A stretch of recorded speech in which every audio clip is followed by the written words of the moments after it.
Hello, ate. Hi! Yes, this is Ate Maui Taylor. Hello, everyone! Ayan. Ilang generation pa ba ang patatangkarin mo, ate? Siguro mga 2 henerasyon pa. Wow, talaga!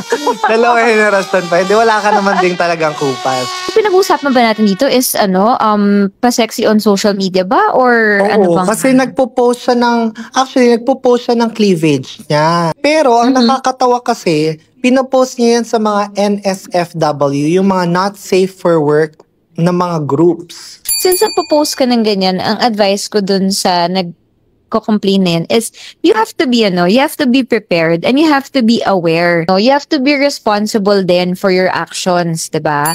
Tsaka grabe na ang internet nowadays eh. Totoo yan. So, yun na nga, like what I said, you have to be responsible for your own actions din, 'di ba? Parang ako, I post sexy, pero nothing too sexy.